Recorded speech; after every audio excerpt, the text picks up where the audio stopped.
My name is Allie Johnson, and I will be moderating today's webinar. I'll begin by introducing the Capital Pathways program, introduce myself, and then pass the mic to our guest speaker, Ford Scott, who is a lender relations specialist based out of Richmond, Virginia, and their Virginia U.S. Small Business Administration District Office. He will introduce himself and then take us through the presentation on SBA loan options. Please feel free to ask questions throughout our presentation today using the Q&A function, and we will respond to them as we go. For any questions that we can't respond to in this webinar, we're happy to address them through our no-cost one-on-one services or connect you to the resources that can help. At the end of the session today, we will share a recording and slides of this webinar. So without further ado, what is Capital Pathways?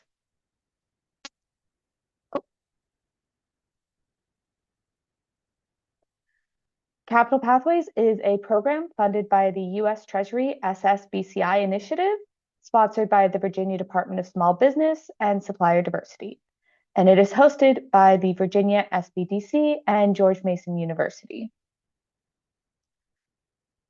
We'll start with the program overview, then go through program eligibility, and finish up with the services that we offer.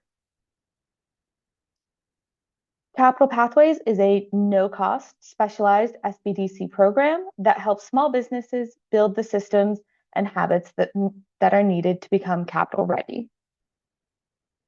Why does this matter? It's because being capital ready enables those who are less prepared to avoid self-selecting or failing loan applications. We found that early failures correlate to lack of adequate capital, and higher cost alternatives don't necessarily build long-term capacity. Only about half of the requested amounts reach small businesses. And to put things in perspective, about 25% of small businesses need access to financing for growth or preserving cash flow. However, only about 20 to 30% of those who apply for loans actually get them approved. So Capital Pathways creates a path to financial and legal readiness. Our program offers immersive, hands-on group experience paired with one-on-one support. Who is eligible? Very small businesses with fewer than 10 employees, and nonprofits at any stage who face challenges accessing traditional financing.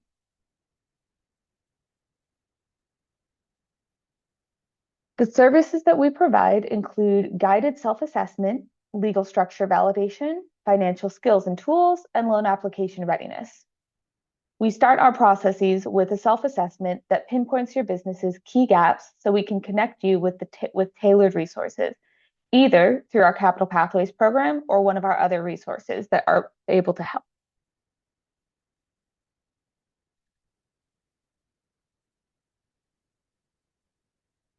Under our legal structure validation, our in-house advisors can help you through more basic legal questions, and we also partner with a law firm which can help you with more complex topics related to business registrations, trademarks, and contracts and agreement reviews. Moreover, we offer financial webinars on topics including financial basics, financial statement preparation, and QuickBooks training. We also offer one-on-one tailored support on business foundations, profitability and pricing, financial forecasting, financing options and readiness, financial statements and tools, and loan readiness and lender preparation.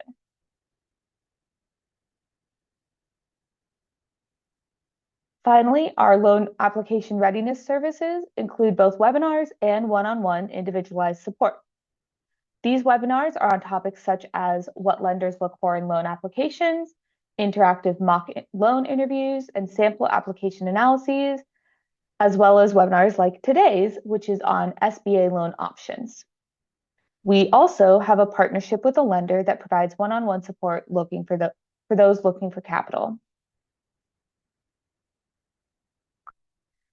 If you're interested in getting started with us, you can reach out through our website at virginiasbdc.com/program/capital pathways, or you can reach out to me directly at ajohn216@gmu.edu. And I will share my email and our website link in the chat here momentarily for all of you to have.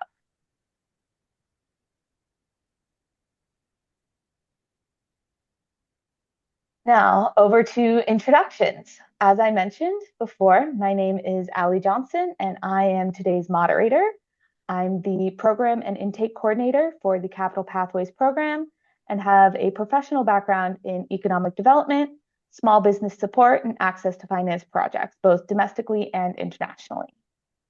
Our session today will consist of a 90-minute presentation. And as I said before, please feel free to ask any questions throughout the presentation using the Q&A function. We will be responding to them as we go and leave some room, as well as leaving some room for questions at the end. Any questions that we can't respond to in this webinar, we're happy to address through our no-cost one-on-one services or connect you to resources that can help.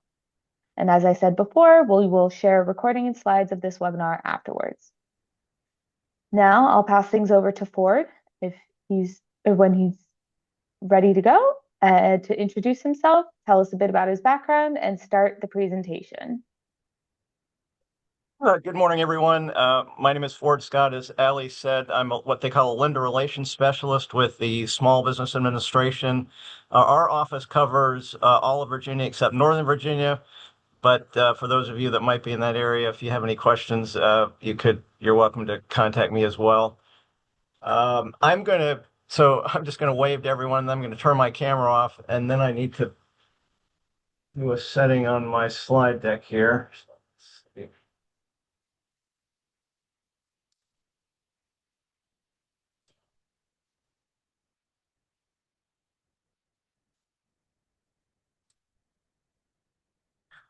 Okay, so Allie, you can confirm that you're not seeing that preview like we were seeing before. So today's webinar is going to cover SBA lending programs that are available to small businesses. You'll see we can lend up to $5 million, and in fact, some of our programs can actually exceed that on the 504 side, but we'll get into that in a minute. You'll see there our local website. Before we get into the details about the lending programs, I did want to mention that we do not offer grants. We get inquiries on a regular basis from small businesses about grants. SBA does not offer any grants to a small business to either start or grow a business. We have some grants that we give to nonprofits that then counsel small businesses, but we don't award any grants directly to small businesses. We do not lend directly except under our disaster lending program, so that would only apply if you were involved in, like a hurricane or a tornado or something like that. But what we do mainly is we act as a guarantor. So that means that we promise the lender. So the lender actually lends the money to you. So that'll be a bank or credit union. We have some what are called non-bank lenders. They would make the loan to you, and then SBA will step in if the business defaults, and we will reimburse that lender for a portion of their loss. And that's our way of encouraging lenders to lend to small businesses. So that guarantee can help offset some of the risk for lenders that's associated with startups. A lot of lenders are maybe not comfortable with startups. Insufficient collateral is probably the main way that we help. So if there's a shortfall in collateral, if the lender has the SBA guarantee, they might be more willing to make that loan. There might be some non-standard repayment terms and industries that they may not be comfortable with. But if they have that guarantee, they might be willing to lend to the small business. Before we get into, again, the details of the program, I did want to mention some businesses and situations where an SBA loan will not work. So these are ineligible situations. So nonprofits, you cannot use any of the lending programs that we're going to cover to finance a nonprofit. We also cannot lend for, our programs cannot lend for investment properties. So you can't use our programs to finance apartment buildings, mobile home parks, any type of residential facility, unless we do allow lending to nursing homes and assisted living as long as they provide more than just room and board. So, they have some sort of health care or medical service that they provide. Those would be eligible, but if it's just a residential facility, none of those are eligible. We also get some inquiries from people that want to buy houses, fix them up, and then rent them out. That is also ineligible. And I think we have it later in the slide deck. We require that the small business that's applying for the loan actually occupy a minimum percentage of the building that they're either going to buy or construct. We also don't allow lending for pyramid or multi-level sales distribution plans. The old example of that used to be Amway. I don't know what the current example of that would be. We don't allow lending for any activity that is illegal federally, on the state level or local level. So that mainly relates to, in some states marijuana is legal, but it's not legal on the federal level. So you can't get financing related to that through our lending programs. You cannot have a business that restricts patronage. In other words, who can come into the business, utilize the business for any reason other than capacity. So an example of that is there's a Curves franchise for women. The only way that is eligible, and I think there's one called Cuts for men. So the only way that's eligible for SBA financing is if the business provides both a men's and women's changing room. So you can't have a men's only or women's only health club. That's not eligible. We did change our policy related to any past criminal history. There's just one question now on the application. It does eliminate anybody who is currently incarcerated or serving a sentence of imprisonment imposed upon adjudication of guilty, or is under indictment for a felony or any crime related to financial misconduct. So you just look at that question on the application. If you can answer that no, then you would be eligible. If you answer it yes, you would be ineligible. Also, if there's any prior loss on any type of federal debt, so that wouldn't just be an SBA debt, that could be if you had a VA loan, if you had a student loan, if you have a delinquency or what they call a charge-off, which is a loss to the government, then you are ineligible to get a new SBA loan.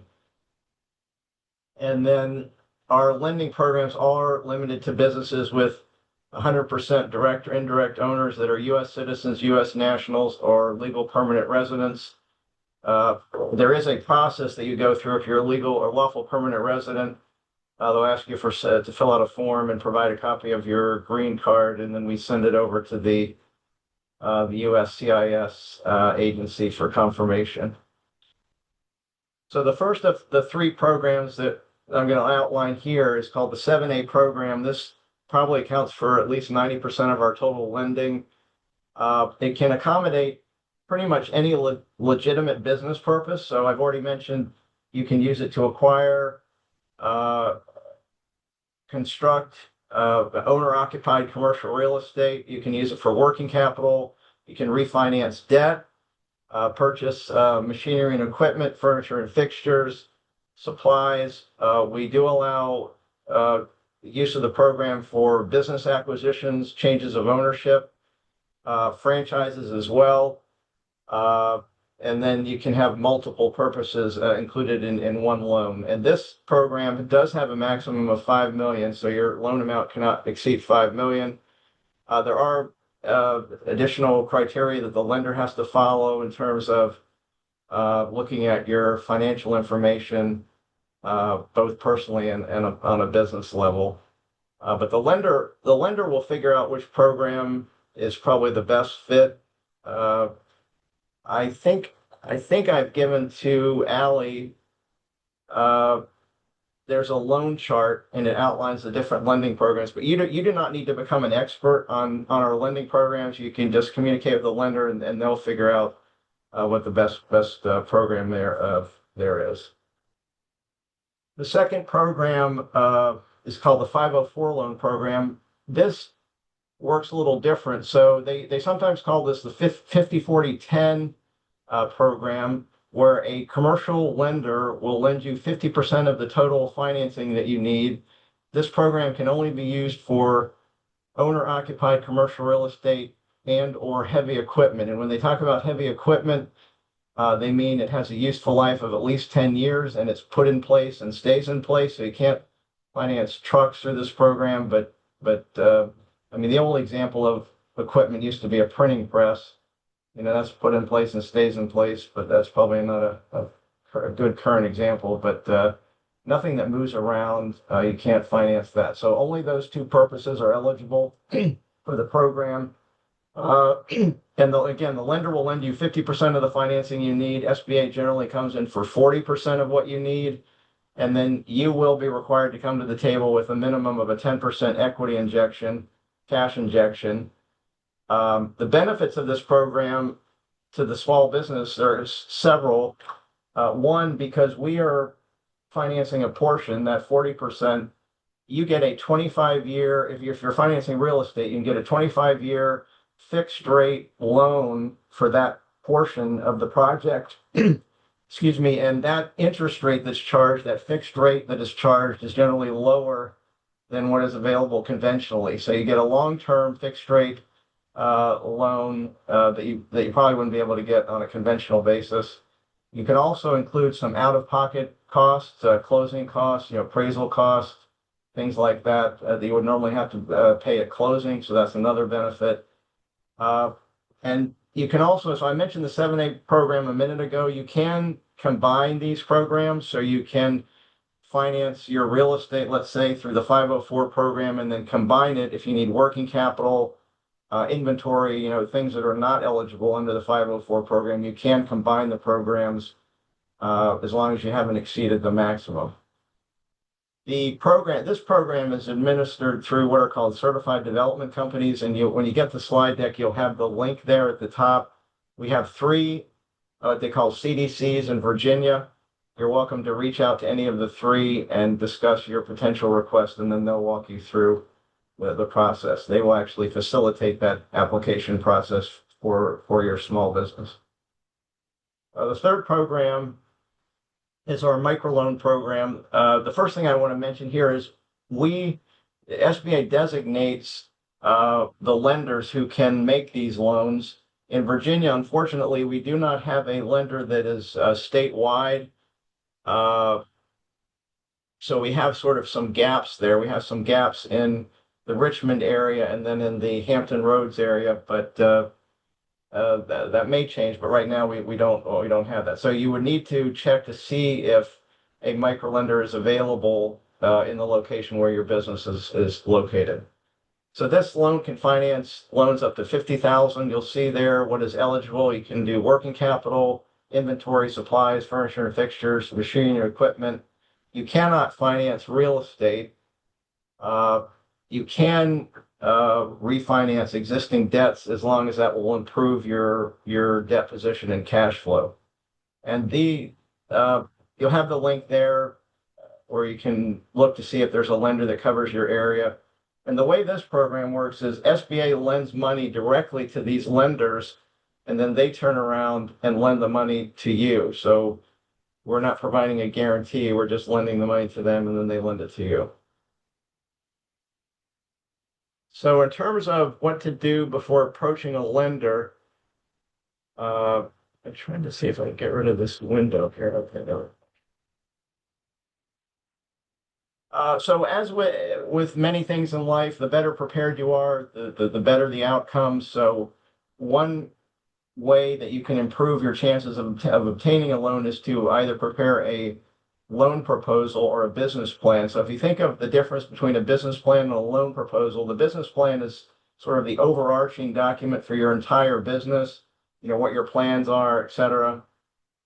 The loan proposal is a more targeted document, specifically designed to assist you when you're looking for financing. So in that loan proposal, the lender's going to want to see evidence that your business has strong management experience and thorough understanding of the marketplace. And probably the most important piece of that proposal will be the financial information, which demonstrates the business's ability to repay the loan. I will send you a separate slide deck, or Ali will, for a webinar that I presented earlier this year on how to prepare a loan proposal. So again, you can do a loan proposal or business plan. The SBDC can help you with either. And I've given you a link here to SBA's website that focuses on business plans as well. But before you approach a lender, you should have basically four things that you are able to clearly address. So how much money you need.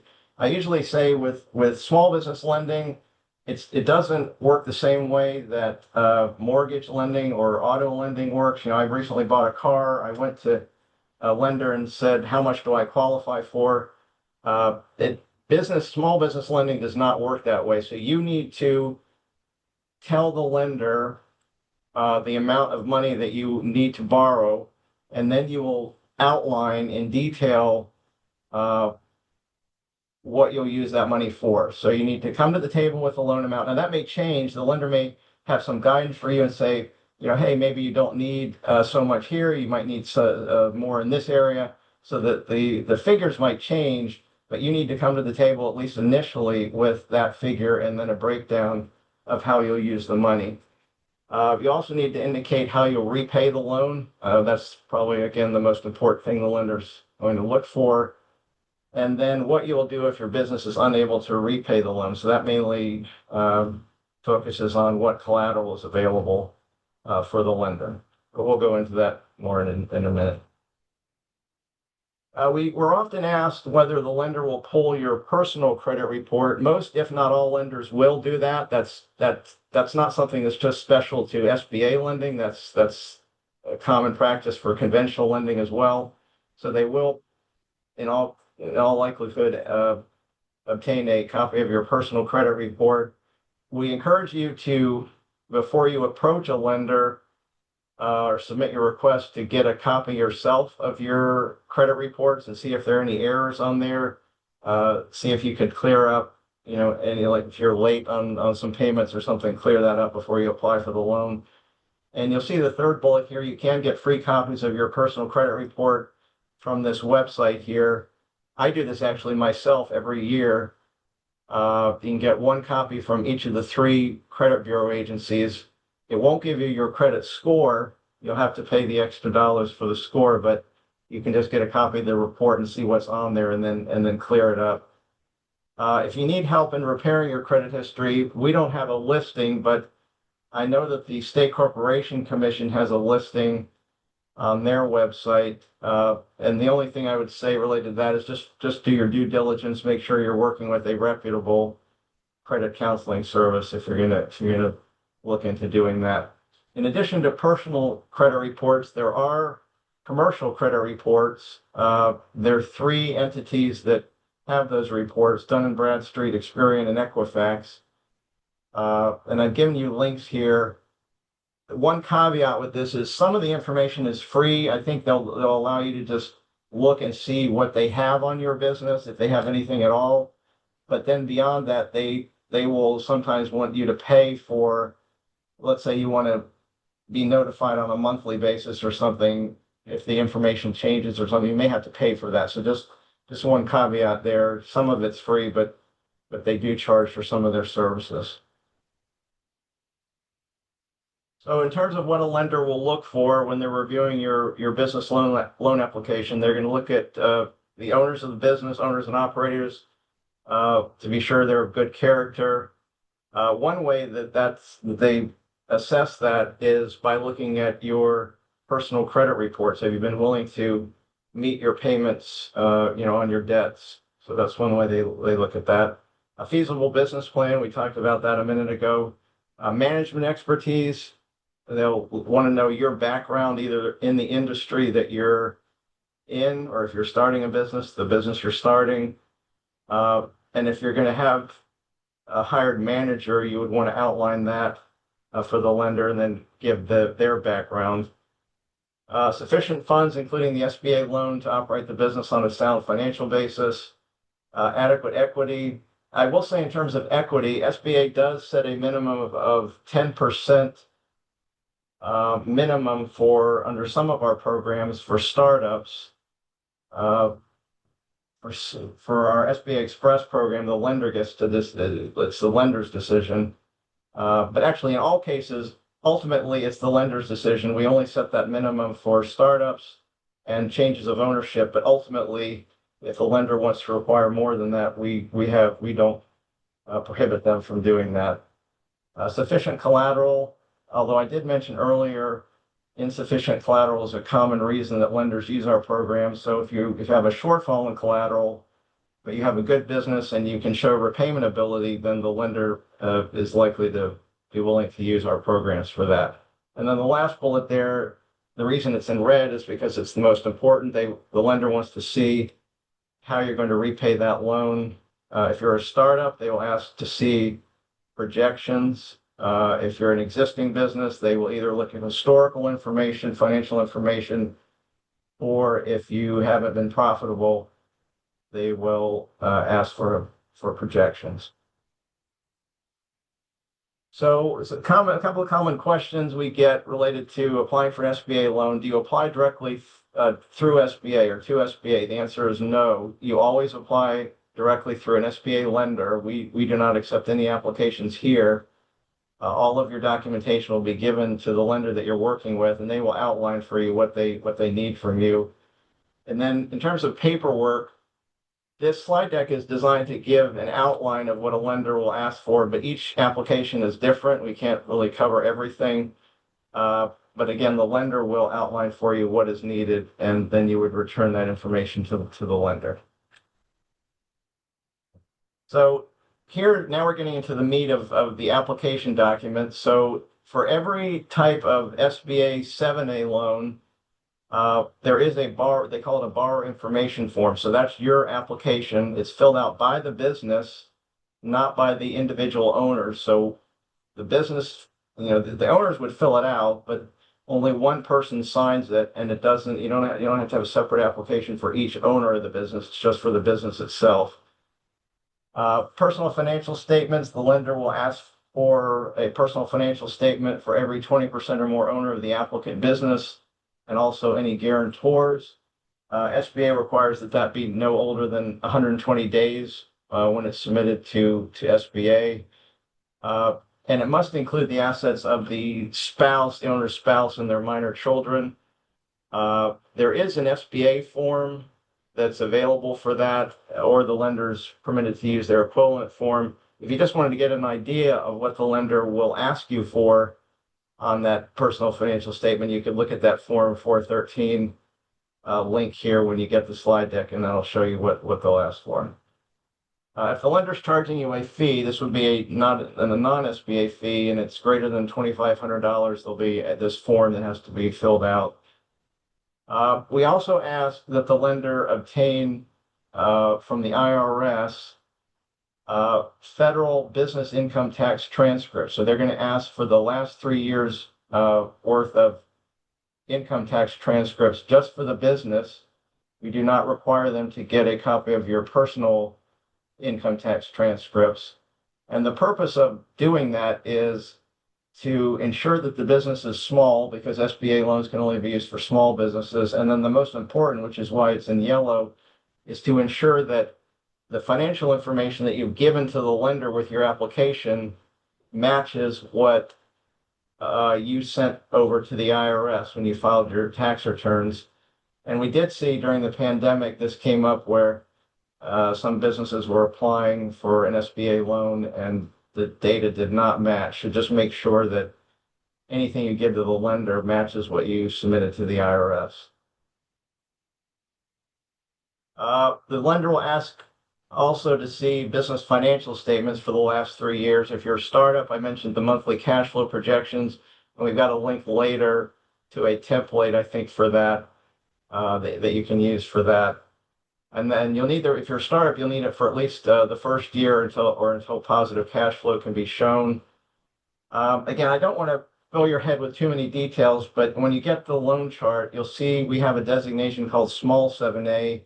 This is the only program where SBA creates or generates a credit score. It's a combined commercial and consumer score.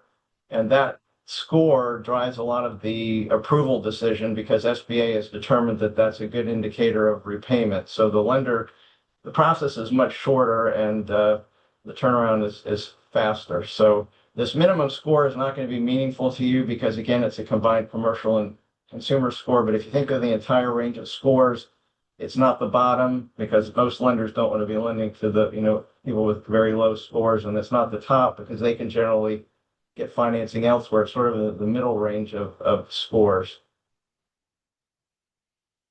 You also need to give to the lender evidence of all your business licenses and formation documents required to operate the business. So, for example, your licenses, your articles of incorporation, partnership agreements, etc. You'll need to give the lender a description and a history of the business. So you'll tell them what your business actually does, the length of time that that's been under your management, your depth of management experience. Again, I mentioned this earlier, in the industry or related industry, and then a brief description of your management team. So that would include yourself, if it's just yourself, if you're going to manage it, or if you have a hired manager, you would want to talk about that. In addition to the 3 years worth of historical business financial statements, you will also need to provide an interim statement. We are getting close. We're in December. So when you're close to the end of the year, if you happen to, let's say you apply for a loan in February and you can give them your last 3 year-end statements through December, then you may not need an interim statement. But let's say you're in July, you would need to give them this interim statement. And then I mentioned earlier, if your historical cash flow does not show repayment ability, then you would need to provide projections to indicate that you can repay the loan. Oh, okay. Here's the template. I mentioned for new businesses, you need to provide projections, and I've given you a link to this template here. We mentioned earlier an equity injection, so you would want to discuss any cash equity that you're able to put into the request. Again, SBA sets minimums in some cases, but the lender is always permitted to decide ultimately what the equity injection requirement will be.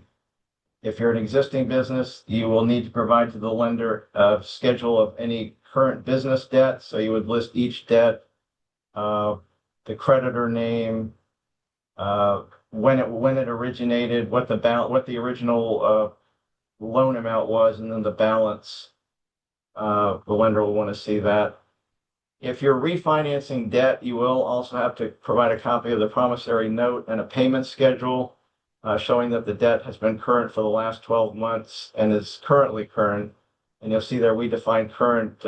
It means that a required payment has not remained unpaid for more than 29 days.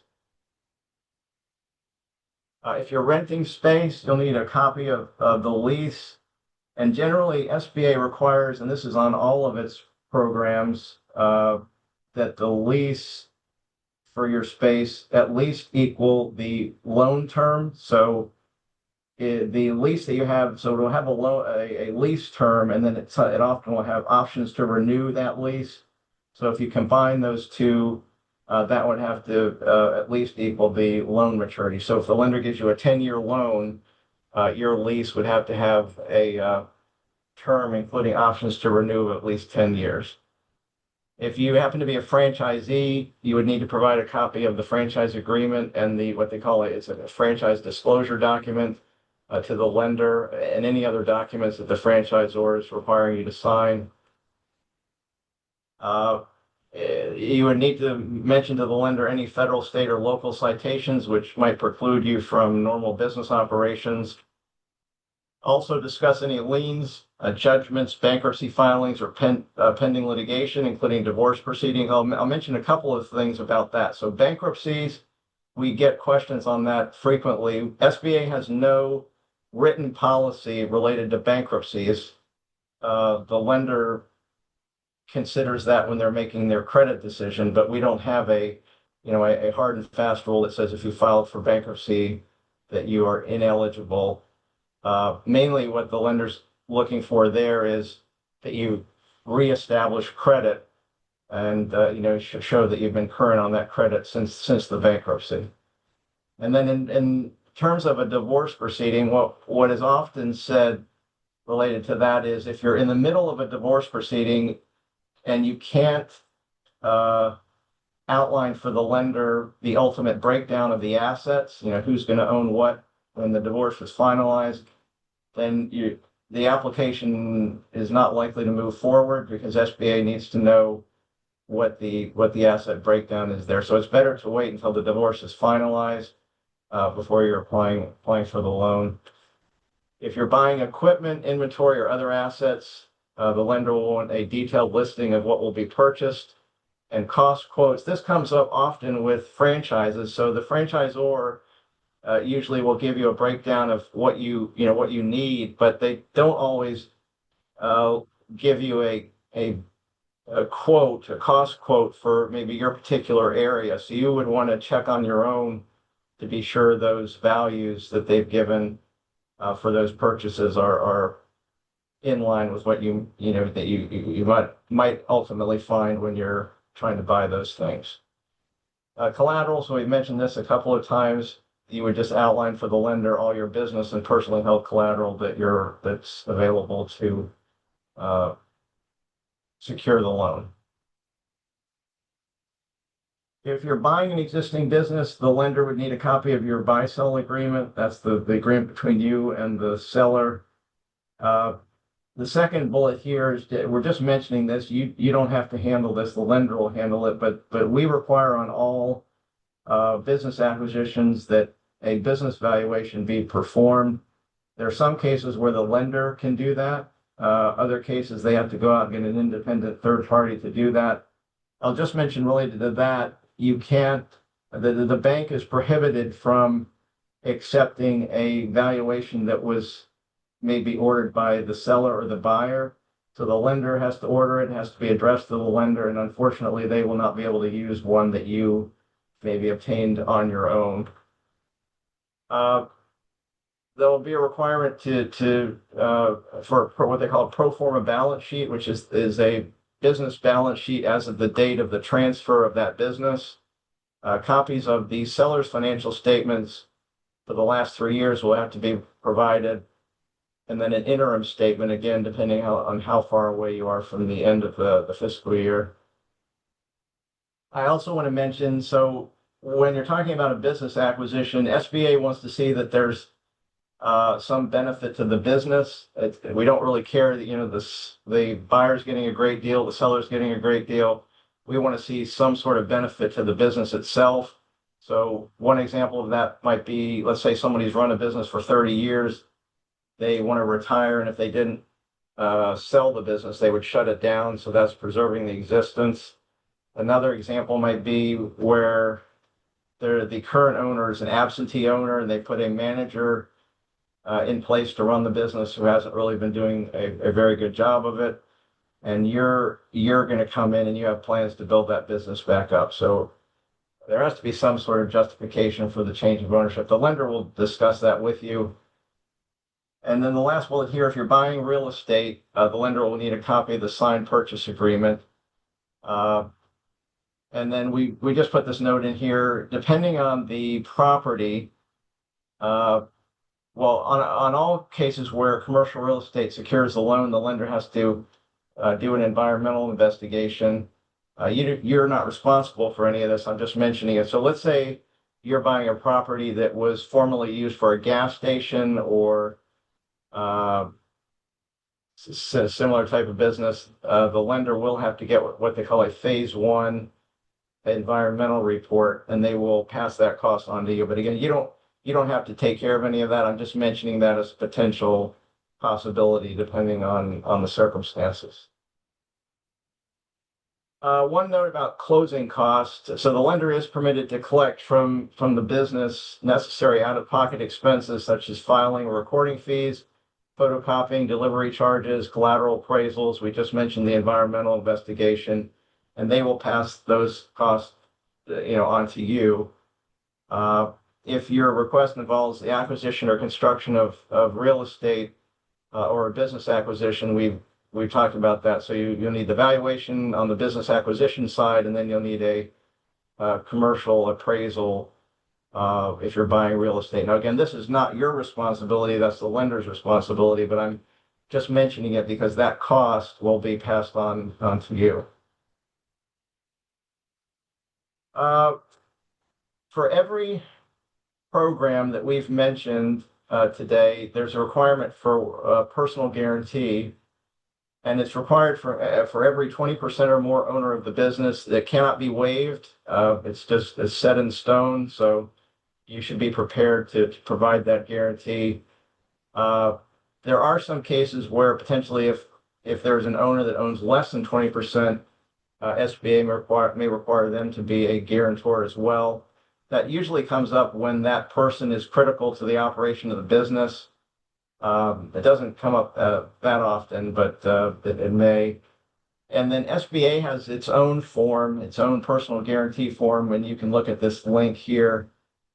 Actually, I need to fix this slide. So there are two types of personal guarantees, what they call a full guarantee or a limited guarantee. And unfortunately, I've got this link here for the limited guarantee, which I should not have put there. A limited guarantee is usually in place when, let's say, you are going to pledge your home and your spouse is not involved in the business, but they have to, that guarantee has to be in place in order for the lender to take that house as collateral. It'll come up generally in those cases. And then a full guarantee is what you would, as a 20% or more owner, would be required to provide. So I will fix that and send that to Allie before she sends out the slide deck. We also allow the lender to use their own personal guarantee form. So the lender may have their own form. You can ask them to see that. And then this question came up last month. What is a personal guarantee? So I've given you this link. I hope I don't get myself into trouble, but it's an Investopedia site, but it explains in detail what a personal guarantee is. Okay, so that's the end of the 7A documentation. In terms of the 504 application or documentation, again, the certified development company that you will work with will outline all of this for you, so you do not have to be an expert. But if you wanted to look ahead of time and see what the CDC would ask you for, you can follow my guidance here, click on this link, and then pages 1 through 4, it says they're completed by you. And then down here in the second bullet, it tells you which exhibits you will be asked to provide. So you can look at that. But the CDC will walk you through all of that. That's just for sort of informational purposes. It's going to be similar to what I covered on the 7A side. And then in terms of microloans, each micro lender will outline what is required to apply. You can contact them directly. At a minimum, they'll have you fill out an application, a business application, and then enough documentation to be able to assess your business operation and your funding request. And there's a link there to the microloan. We have asked lenders on an ongoing basis for some advice that they would recommend giving to a small business applicant. So the first one there relates to projections. They'll often see that the projections are not realistic or attainable, and they want to. So one key thing when you're putting your projections together is to outline the assumptions that you made to come up with those projections, and the SBDC network can help you with that. And then most of them will use some sort of industry data. So there's Risk Management Association data to determine if your gross and net profit margins and other financial metrics are in line with industry averages. So they're looking at that. And if you're too far out of line with those averages, they're going to ask you about that and ask you about your assumptions. They often see that the projections are overly optimistic.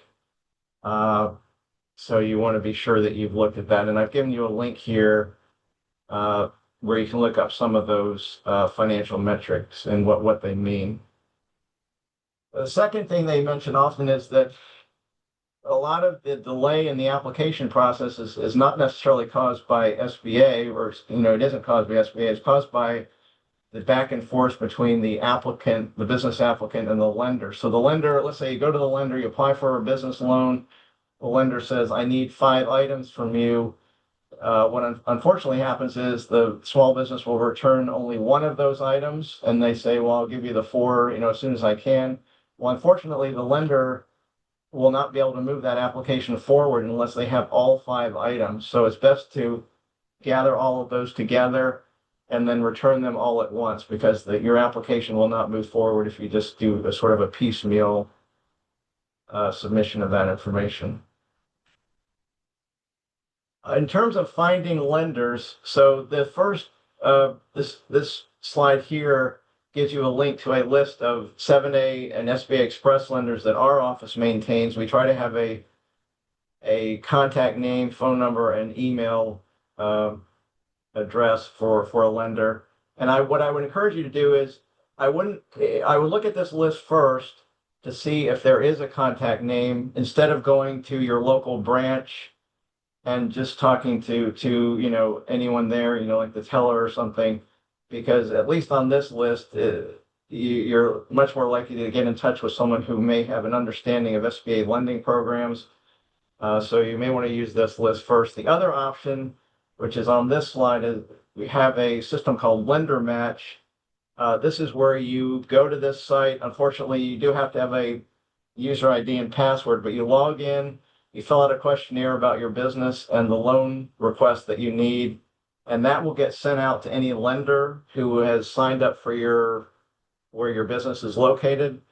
They'll look at what you submitted. If they're interested in speaking with you about it, they will opt in, and then you will get a listing of all the lenders that have opted in, and then ultimately it's your choice which lender you communicate with regarding the loan. One caveat about this is all of the lenders on this lender match system are SBA lenders, so you're not going to get, you're not going to get spammed, or we don't share your information with anyone. But potentially what could happen is those SBA lenders may refer you over to one of their non-SBA partners. So once you get outside of the SBA network, we don't have any control over the interest rate charged, the maturity they set, or any other financing terms. So just be careful. And if if you're uncomfortable, you can ask the lender that's communicating with you, say, well, is this an SBA loan option? If they say no, and especially if it has an excessive interest rate, you may want to step away from that. I mean, it's your due diligence. You're welcome to enter any type of course, financing arrangement. We don't dictate that, of course, to you. So, but just be careful that, once you get outside of the SBA arena, we set a maximum interest rates and maximum maturities and things like that, maximum fees. And for those non-SBA options, that would not be in place. One other thing that may help you is we publish, I believe it's on a weekly basis now. They're called SBA lending reports. And the link on this slide is for our district, and you'll see we cover all of Virginia except Northern Virginia. You can change the drop down. There's a drop down for location. So for instance, if you're in the Northern Virginia area, you could click on the Washington Metro SBA office and see their lending reports. But these reports can help you in a couple of ways. One, help you in identifying SBA lenders that are most active, so you can sort by a number of loans that were made and determine which lenders are most active. And then the other thing that may help you is over to the right, there's an average dollar size column, and that can key you in on potentially lenders that are lending in the dollar range that you're looking for. So that might help you as well. There's my contact information, so you're welcome to contact me if you have any questions. And that's the end of my slide deck.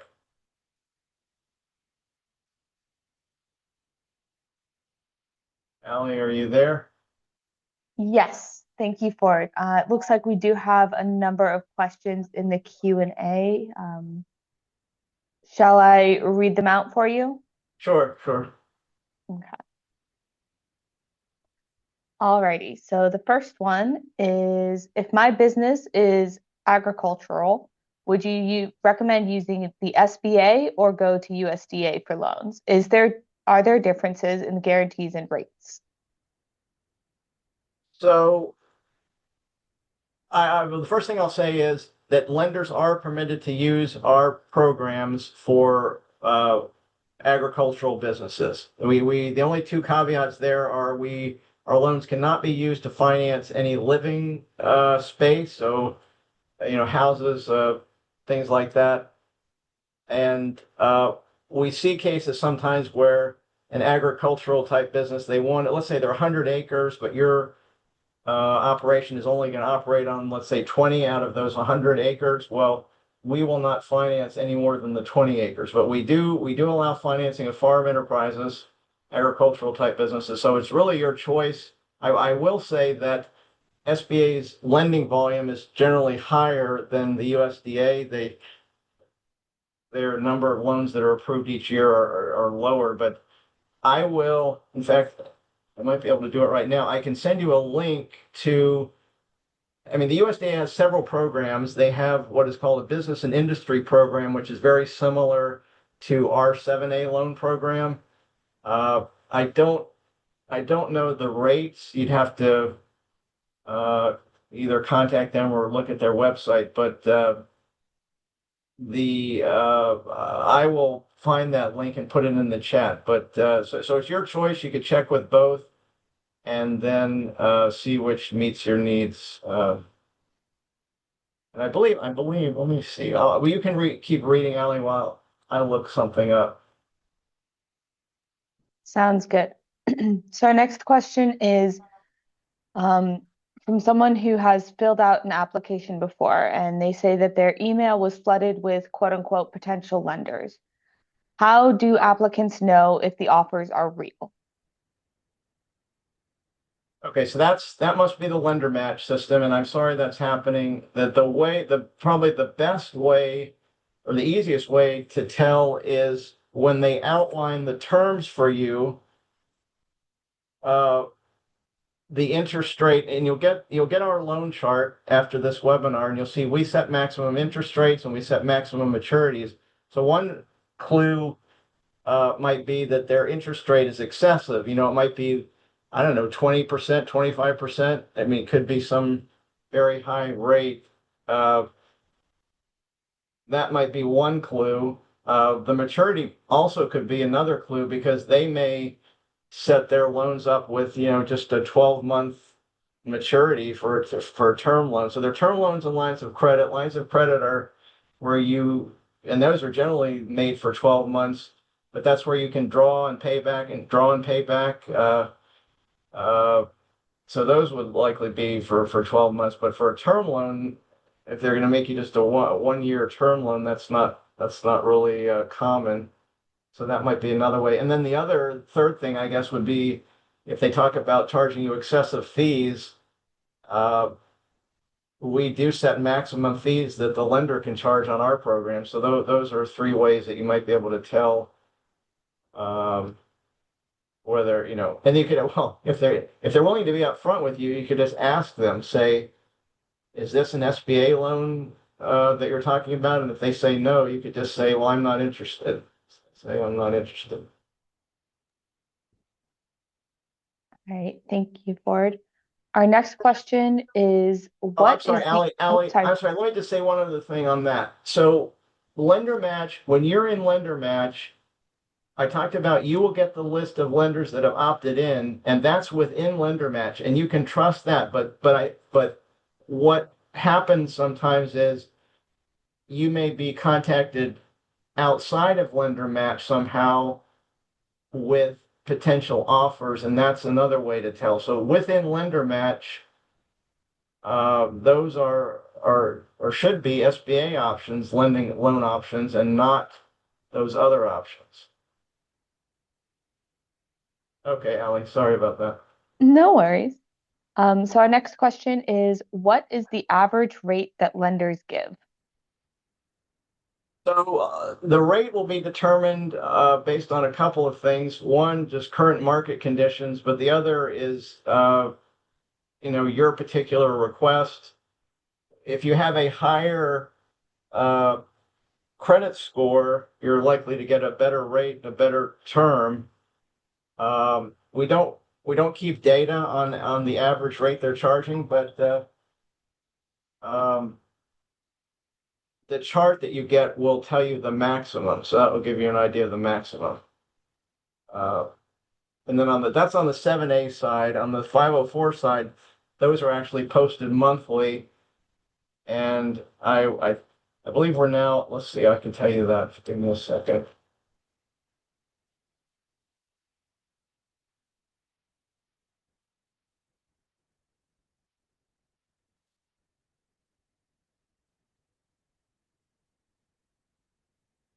So on the 504 side, it looks like they're down in the mid to high 4% range now.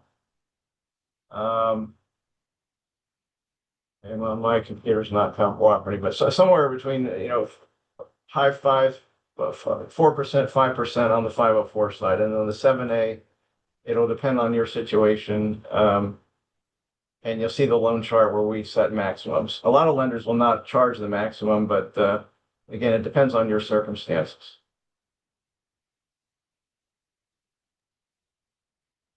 Excellent, thank you. So our next question is, can you get lending for a marketing and branding expansion mixed in with equipment and labor expansion? Yes, all of that is eligible. So the lender could roll that all into one, or they could make you, one loan for the equipment and then the rest of it in another loan. Most lenders would just lump it all into one loan.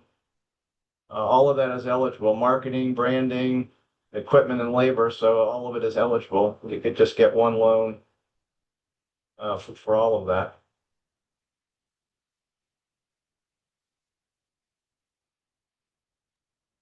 Alrighty. So the next question is, how does someone find a lender? Okay, well, I had that on the slide, so let's see if I can pull that up again. You can use our list that we maintain. Let's.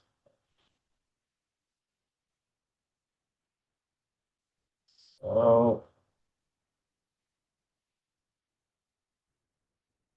Okay, so there's that list there, the list that we maintain, and then you can use lender match as well. I didn't mention this earlier, but another thing that we usually recommend is uh, that you start where you currently have an account. So whether that's a business account or a personal account, we recommend that you start there because they have a track record with you, and because of that, they may be more willing to lend to you. So if you look at our list here and you see a bank that you have an account with, you could start there, and then if not, you can just use this list and also use lender match. And then lender match was this here on the next screen. So that's how you would find a lender.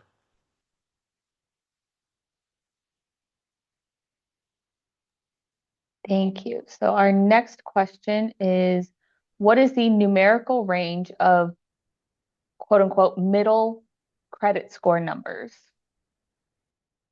Okay, so I again we talked about the one program the SBA sets a minimum, but I would say for a lot of lenders, and it depends on the lender, most of them will set a minimum score.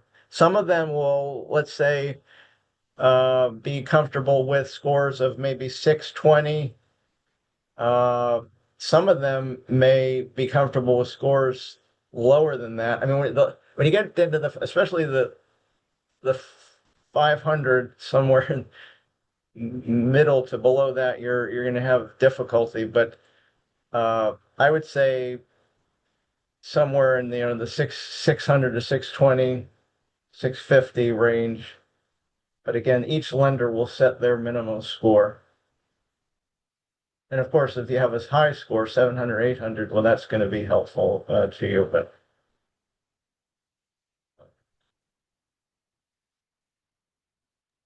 Thank you. All right, so the next question is, The asker has enough cash to finance their business, but they're interested in an SBA loan to limit personal risk. Would the lender backed by the SBA require that the business owner use all of their own liquid, for example, non-retirement financial assets for the business before they would lend money?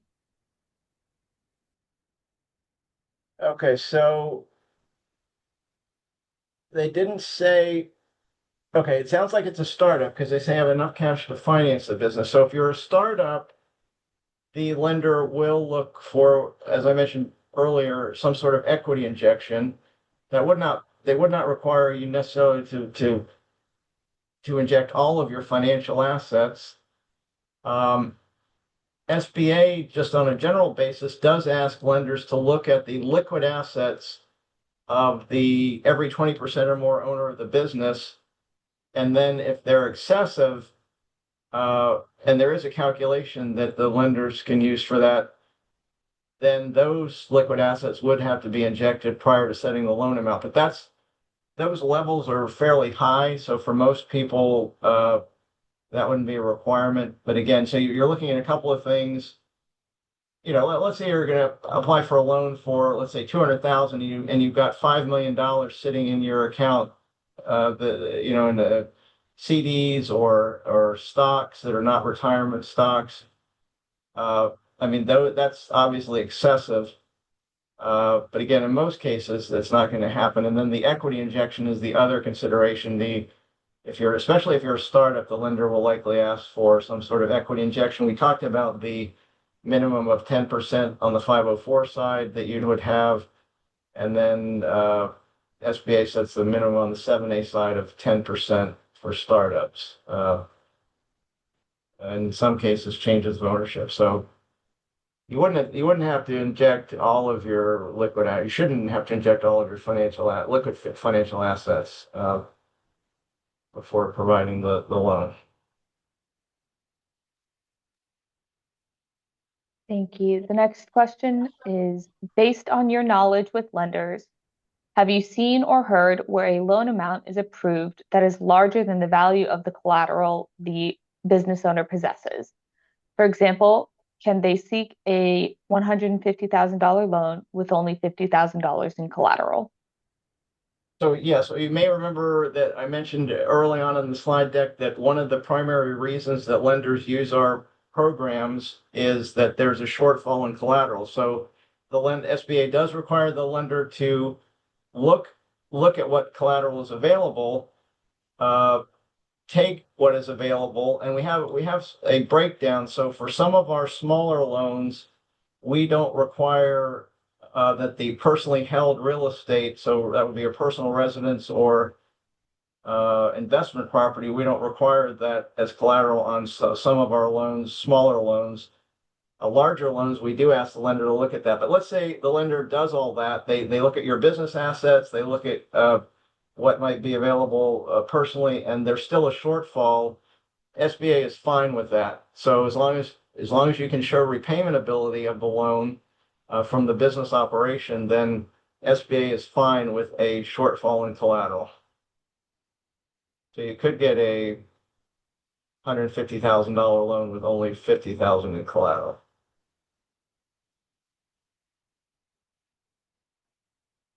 Excellent. All right. So the next question is, how does a business owner get a Dun and Bradstreet report when they just started business in March of 2025? Okay, so the first thing I would recommend doing is going to the Dun and Bradstreet site and let's see if I can share my screen on this.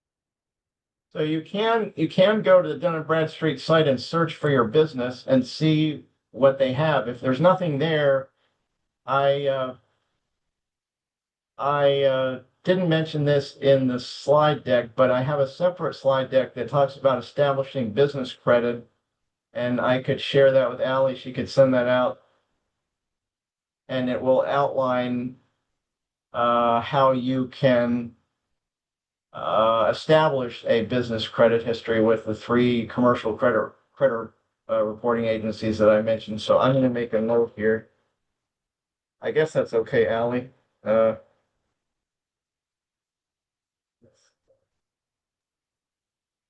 Yes, please feel free to share the resource.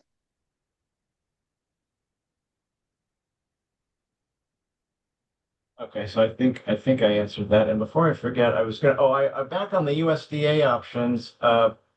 Like I said, they have several different programs. They have a microloan program. They have the business and industry program. So I'm going to put this link in the chat.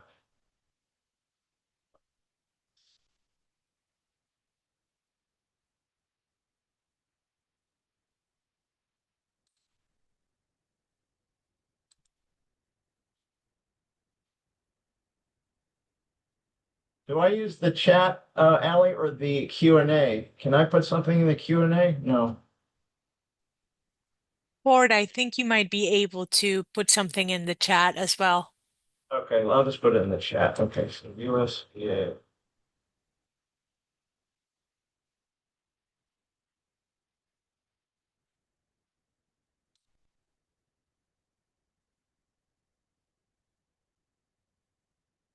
Yeah, and all of that is several of the things that I mentioned are all on that same page. So that should give you, I just put it in the chat. I think you might have sent it to hosts and panelists, but I will send it to everyone. Sorry. Okay, I'll do it again. I'll do it again. Let's see. Oh, I Oh, just sent okay, it. you just did it. Yeah. Okay. Thank you. No worries.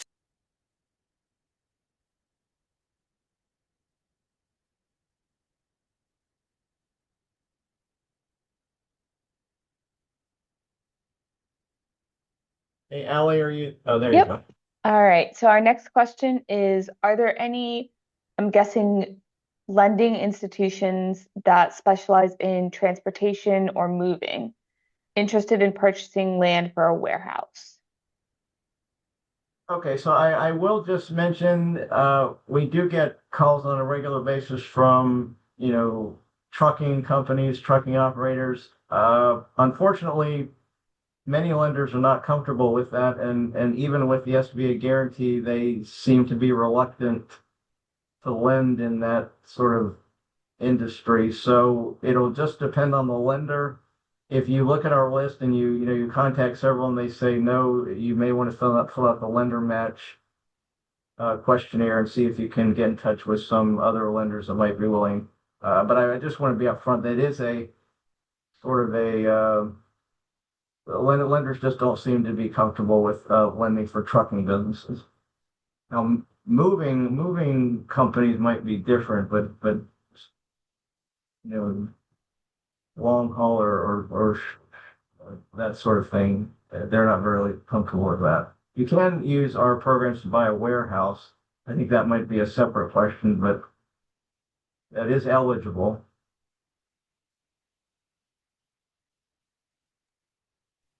All righty. So our next question is going back to that collateral topic. Can someone use a bi-monthly paycheck from their day job for collateral? Uh, no, the paycheck would not be collateral. When we talk about collateral, we're talking about hard assets, real estate, equipment, accounts receivable, inventory. I mean, accounts receivable isn't really a hard asset, but sort of something that the lender can liquidate to apply to the loan. So paycheck is not collateral. That could be used to build up your equity injection, but it's not going to be collateral.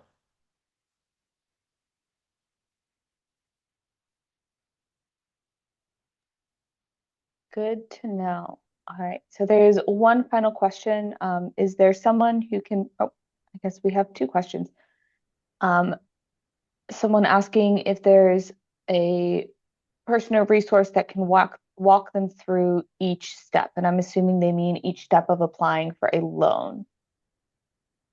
So, so Ally, when we began, she mentioned that that the Small Business Development Center network helps you prepare to apply for the loan. So that's probably a good first step. And then when you get to the actual application submission stage, the lender that you're working with will outline for you what documentation is needed, and then you would return that to the lender, and they can explain to you, the repayment terms, uh, how all of it will work. So the lender, you're going to rely on the lender for that, for the actual application process.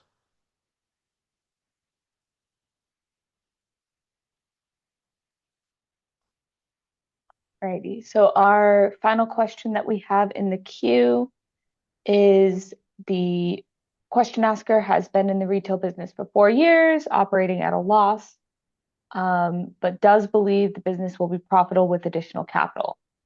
Based on the information Ford shared in regards to the requirements in acquiring a loan from a lender, what do you believe will be key in acquiring a loan outside of being able to pay the loan back?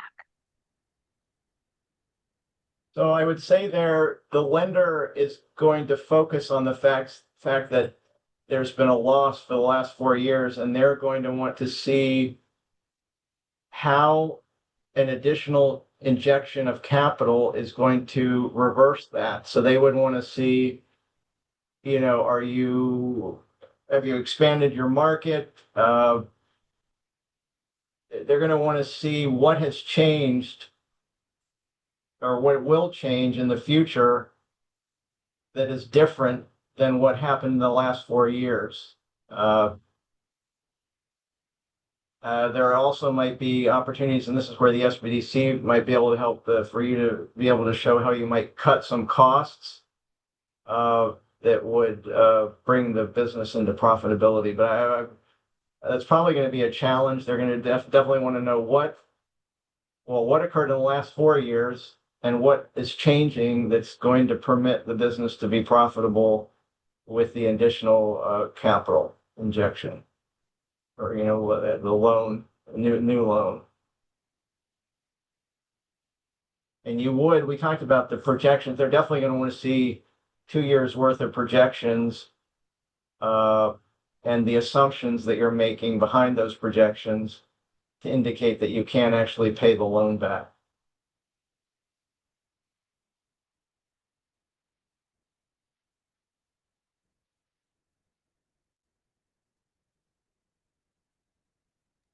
Alrighty.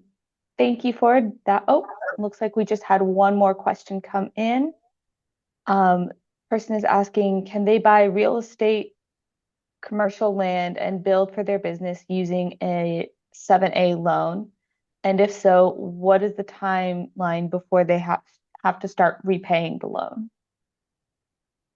So you can finance, like I mentioned, owner-occupied commercial real estate. So as long as your business, if you're buying an existing building, SBA requires that your business occupy at least 50% of the rentable space. If you're constructing a new building, you would have to occupy at least 60% of that space initially, and then increase that to 80% within 3 years, I believe it is. And if you're constructing so you can finance that type of request under 7A or 504. A lot of times, if you're constructing a building, what the lender might do is have you pay interest only for a period, and then start your principal and interest payments when the construction period is over. But it'll depend on the lender. You should anticipate making some sort of payment within, I'd say, a month of closing. So some sort of payment, whether it's interest or principal and interest. But you could finance that, like I said, under 7A or the 504 program.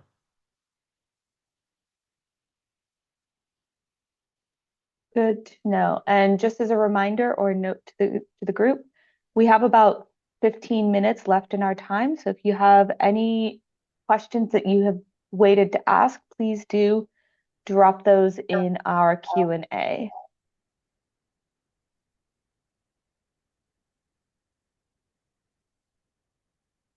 All right, looks like someone shared a question. If they are operating at a loss and need financing for new vehicle fleets, how can they get financing? Again, the most important response related to these questions that are asking about operating at a loss is the lender is going to want to know how providing financing is going to change that situation. So you're going to have to explain to them what caused the loss and then provide the projections and explain your assumptions that indicate that things are going to change and that you can repay that loan. Now, and again, the SBDC can help you with this. Again, you might be able to eliminate some expenses and that might help you, but generally, if you're operating at a loss and you can't really provide to the lender how things are going to change to improve and give you the ability to repay the loan, they're likely to not make you the loan. They just won't step into that sort of situation.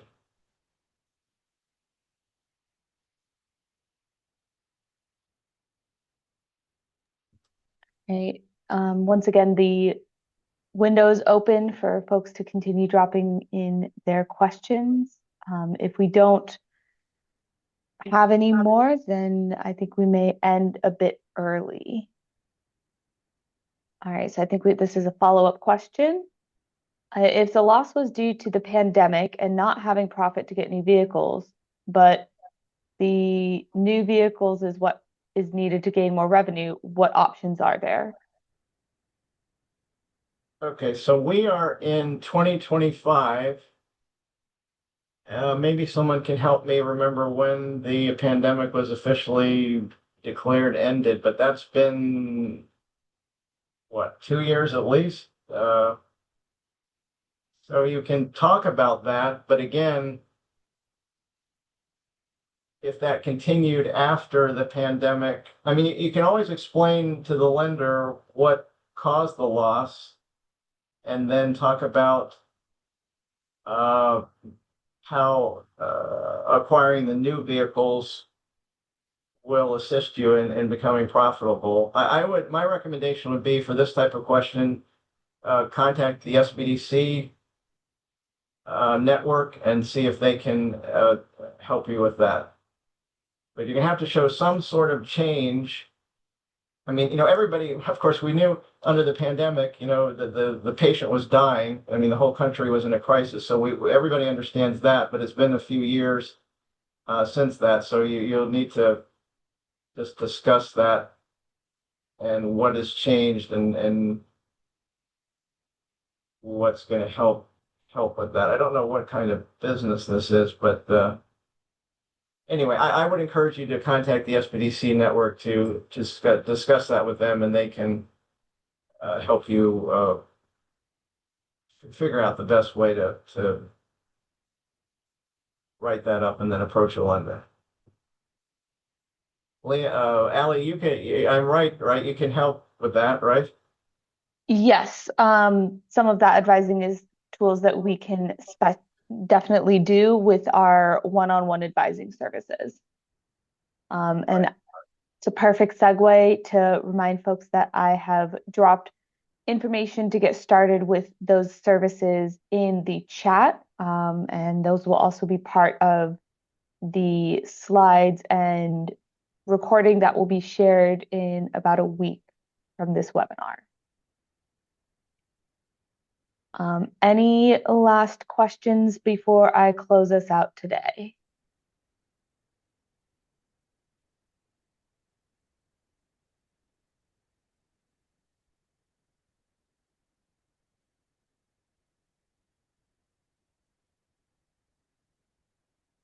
All right, I'm not seeing any come in. So thank you, Ford, for your time and all of the very excellent information. We look forward to joining with you for future sessions and further information. That said, our time together has come to a close, and as I mentioned today, the recording of today's sessions and slides will be shared as part of a follow-up email that we will send out within about a week, along with a survey, I believe.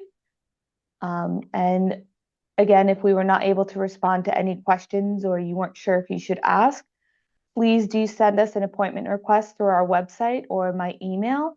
And again, I've dropped those in the chat, and we will do our best to connect you with resources that can support your business needs. Thank you, everyone, for joining us today, and we hope you have a wonderful holiday season and hope to see you all at future webinars and events.